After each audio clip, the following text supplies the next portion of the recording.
Bienvenue, chers amis de la communauté d'études quotidiennes de la Bible. Aujourd'hui, nous allons partager avec vous la méditation quotidienne au féminin tirée du livre Vertueuse, écrit par Monica Diaz ce lundi 22 avril 2024, ayant pour titre « Souviens-toi que tu vas mourir ». L'orgueil n'est pas la grandeur, mais le gonflement. Ce qui est gonflé paraît grand, mais n'est pas sain.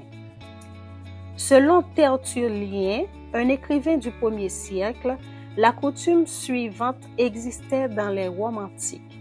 Lorsqu'un général militaire revenait d'une bataille victorieuse, la ville des Césars lui réservait un accueil grandiose. Le vainqueur et ses troupes défilaient sur le champ de Mars pour venir déposer aux pieds de César les trésors et les prisonniers ramenés des terres conquises. La parade triomphale était en soi une récompense pour le général car c'était un grand honneur. Depuis le début du défilé jusqu'au couronnement avec une couronne de laurier, si bien que pendant un jour, le général semblait éclipser l'empereur lui-même. Un serviteur était chargé d'une mission très particulière afin que le militaire n'oublie pas qu'il s'agissait d'un moment temporaire et passager. Jules César chargèrent l'esclave de se tenir à tout moment derrière le héros en levant une couronne au-dessus de sa tête, de répéter constamment les mots « Repist post hominem te esse memento », ce qui en français signifie « Regarde derrière toi, n'oublie pas que tu es un homme ». Cette phrase avait pour but d'empêcher le général victorieux de tomber dans la vanité et l'arrogance. Le rôle de l'esclave était donc de rappeler aux simples mortels que l'orgueil n'était pas de la grandeur, mais un gonflement du torse malsain. Qui joue ce rôle dans votre vie? Qui vous rappelle que vous êtes humain et donc faillible, limité, dépendant de Dieu? Peut-être s'agit-il de vos relations professionnelles qui, de temps en temps, vous font vous sentir impuissant alors que vous pensiez avoir tout sous contrôle?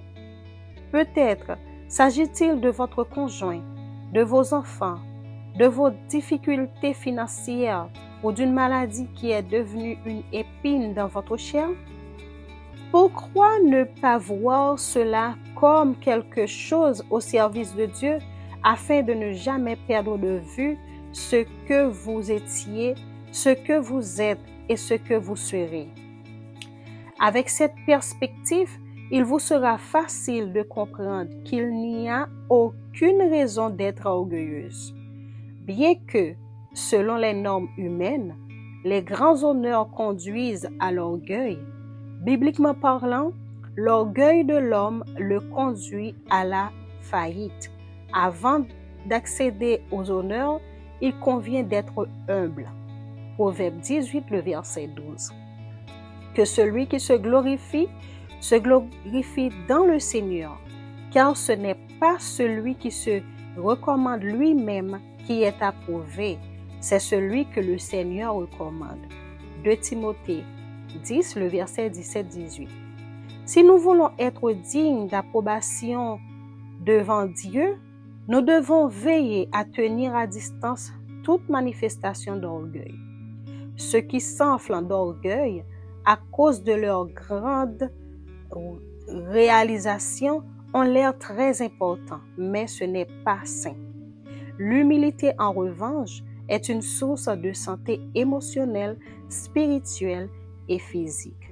De plus, elle conduit à la véritable sagesse. Le mépris suit de près l'orgueil, mais la sagesse se tient auprès des humbles.